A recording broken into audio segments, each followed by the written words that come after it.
Olá para você que está me vendo, eu sou Gambit Cavalcante e hoje a gente vai falar sobre Bom Dia, Verônica.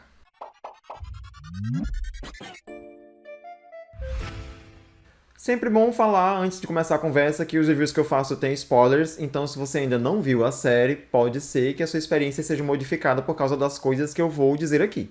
Bom Dia, Verônica é uma série brasileira da locadora Vermelha que acompanha Verônica Torres, uma escrivã da Polícia Civil, que começa a investigar uns pequenos crimes de abuso e acaba se envolvendo com um esquema de corrupção gigantesco que acompanha toda a polícia civil, setores do governo e até facções religiosas. Mas o plot twist real da série, na verdade, é essa representação de abusos que mulheres sofrem, desde pequenas situações de machismo em ambiente de trabalho até abusos mais graves como sequestro e assassinatos e estupro por parte de figuras religiosas. Então é provável que a série acione vários gatilhos, né? Se você é uma pessoa que é um pouco mais sensível, se já passou por esse tipo de situação, a série não economiza na representação gráfica e tem cenas que são muito pesadas. Algumas coisas são bastante chocantes de se ver no seriado da Verônica. Antes de mais nada, isso não é reclamação, mas é sempre bom fazer esse alerta, porque como Bom Dia Verônica é uma série que retrata muito da realidade, infelizmente, né?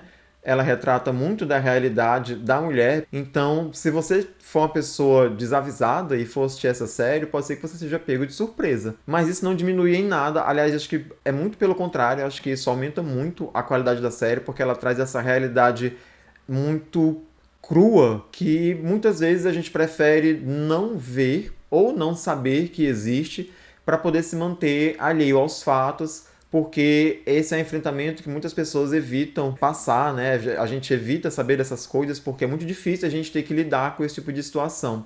Mas vamos lá. Para quem ainda não sabe, a primeira temporada de Bom Dia Verônica é baseada num livro de mesmo nome, que foi escrito por Rafael Montes e Ilana Casoy, que também estão envolvidos na produção da série.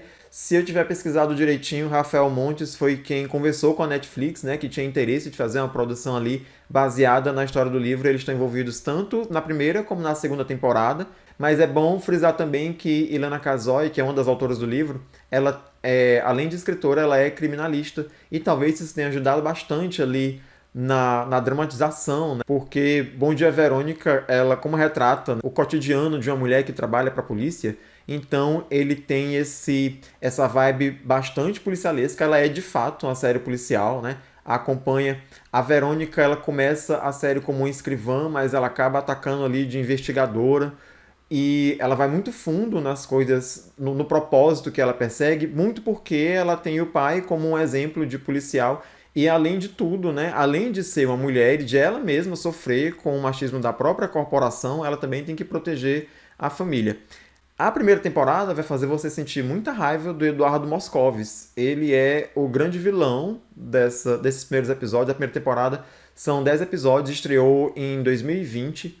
E o do Moscovis, ele é um policial militar que sequestra garotas, violenta as garotas e assassina as garotas com requintes de muita crueldade. E enquanto ele faz isso, ele obriga que a esposa dele assista com uma caixa, né? Ela coloca uma caixa na cabeça, uma caixa de madeira, uma caixa que ele usa para caçar passarinhos, e ele chama a mulher dele, né? Ele apelida a mulher dele de passarinho, então ele faz ela usar essa caixa e ficar assistindo por buraquinhos enquanto ele assassina as garotas, e ela também trabalha como cúmplice dele, porque é ela que alicia as meninas ali na rodoviária de São Paulo. A história se passa na cidade de São Paulo, mas a esposa do Eduardo Moscovis, que é a Camila Morgado, que inclusive está magnífica nessa primeira temporada de Bom Dia Verônica, ela não é uma cúmplice espontânea, né? Ela é meio que forçada a fazer aquilo. Ela também vive um relacionamento extremamente abusivo com Eduardo Moscovis. E os dois, na primeira temporada de Bom Dia Verônica, protagonizam cenas que deixam você com raiva a ponto de querer dar uma voadora na televisão quando você estiver assistindo.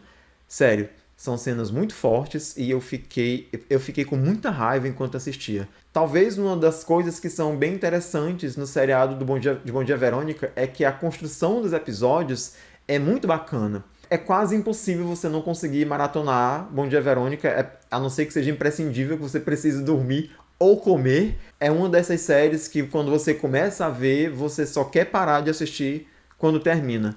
A segunda temporada não deixa por menos. O vilão da temporada é o Reinaldo Gianecchini e ele interpreta um pastor chamado Matias Carneiro, que abusa da esposa, abusa da própria filha e abusa das fiéis, né? Ele escolhe mulheres que são fiéis ali da igreja dele. Ele é um pastor muito conhecido, inclusive conhecido pela mídia. Ele está envolvido nesse grande esquema, né, que tem a ver com a corrupção da polícia, que a Verônica já vinha investigando. Então, ele se aproveita de mulheres em situação de fragilidade da igreja, mulheres que têm doenças graves. Ele leva as mulheres para a casa dele, alegando que vai curá-las.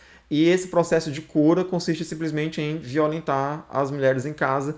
E a esposa dele também participa como cúmplice dessa violência que as mulheres sofrem. E ele também abusa da filha, que é uma menor de idade, uma garota de 15 para 16 anos, magnificamente interpretada pela Clara Castanho, que está simplesmente perfeita, sem defeitos nesse papel. Eu acho que a série tem alguns problemas pontuais, ela tem umas falhas de roteiro, né? Tem uns certos furos de roteiro e algumas conveniências que são, eu acho que é muito peculiar de séries policiais, né? Que tem algumas conveniências, aquela pessoa que está no lugar certo, na hora certa, aquela pessoa que chegou atrasada só o tempo necessário para que acontecesse algo que a incriminasse quando ela estivesse no local.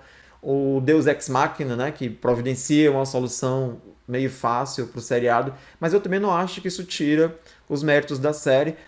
Não sou só eu quem fala isso, né? Bom Dia Verônica faz sucesso não só no Brasil, mas também é uma das séries de língua não inglesa mais assistidas da Netflix. Ela teve agora, essa segunda temporada já teve mais de 40 milhões de horas assistidas e ficou mais de uma semana no top 10 mundial. Então, a qualidade da série é inegável.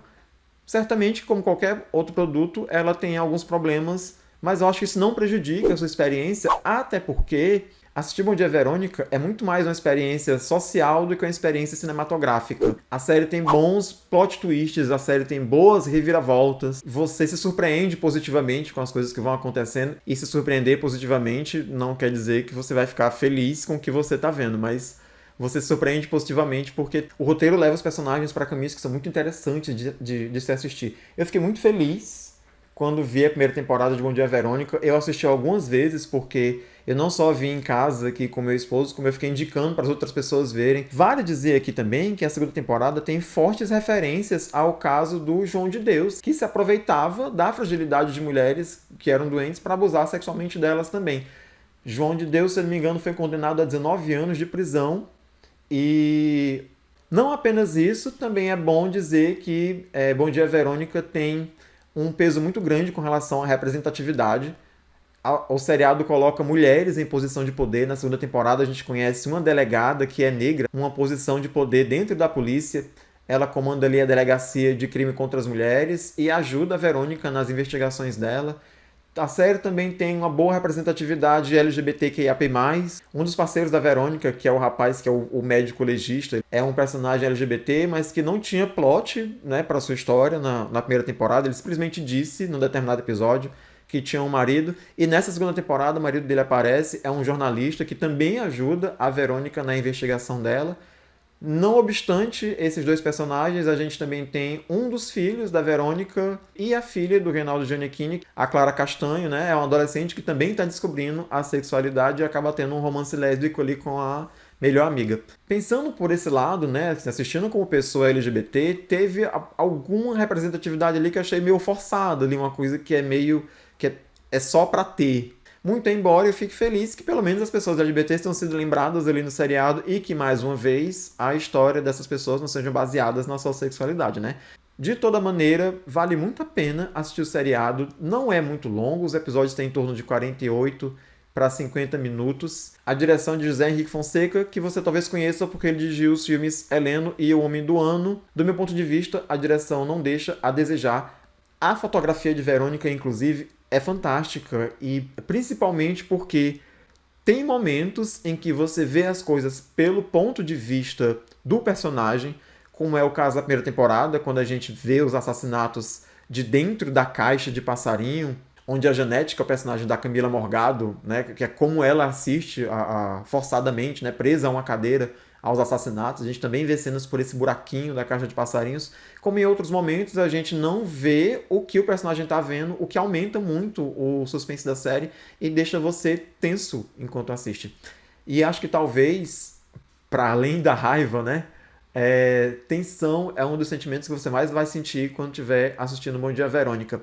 Eu sei que muita gente torce o nariz para produções que são nacionais, mas eu acho que a Netflix mandou muito bem com essa produção e eu sentia falta de algo que falasse sobre essa representação dos abusos, né, que as mulheres sofrem dos homens, né, abusos masculinos, abusos baseados em machismo e não só abusos verbais, né, essas pequenas pseudo-brincadeiras que as pessoas acreditam que não afetam ninguém em nada, mas que prejudicam as mulheres ali no seu ambiente de trabalho, na sua profissão, no crescimento da sua profissão, né? E não obstante isso, mas também os abusos de relacionamento, né?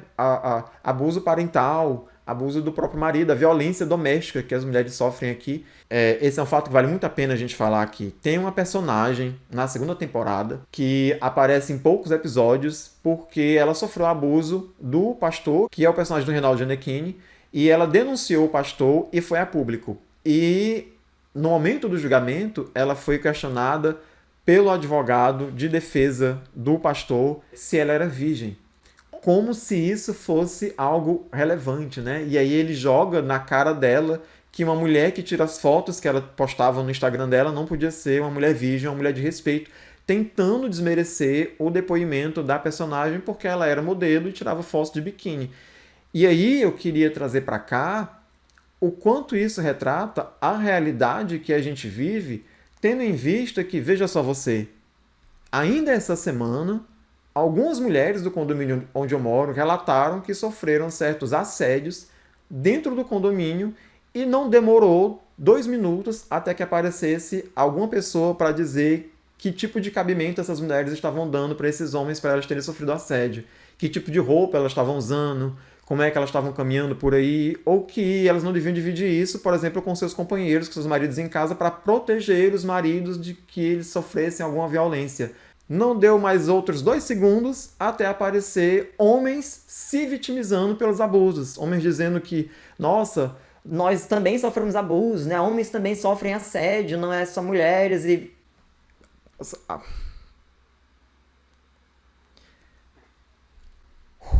eu precisei respirar muitas vezes antes de tentar dizer alguma coisa para a gente poder elucidar, e essa é uma conversa extremamente necessária, né? É a gente tentar perceber o abismo gigante que existe entre uma mulher sofrer assédio e um homem sofrer assédio. Não existe paridade nestas situações, sabe? Não existe equidade.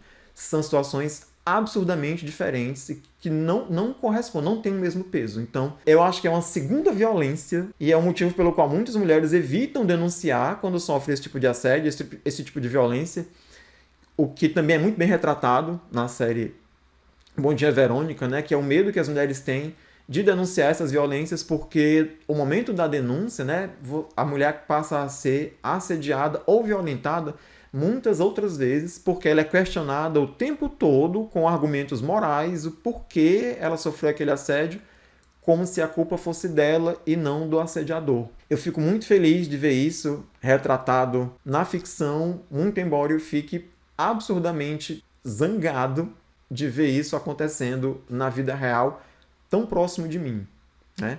Eu espero que vocês assistam a série. Se vocês já assistiram, por favor, conte para mim aqui quais foram as suas impressões, me digam o que vocês acharam, como é que vocês enxergam a abordagem desses assuntos. Não esqueçam de deixar o like no vídeo se vocês gostaram da nossa conversa até aqui. Por favor, se inscreva no canal se você não é inscrito ainda. Eu acho que era isso que eu tinha para conversar com vocês agora sobre Bom Dia Verônica. Fica aqui a recomendação. A gente se vê no próximo vídeo.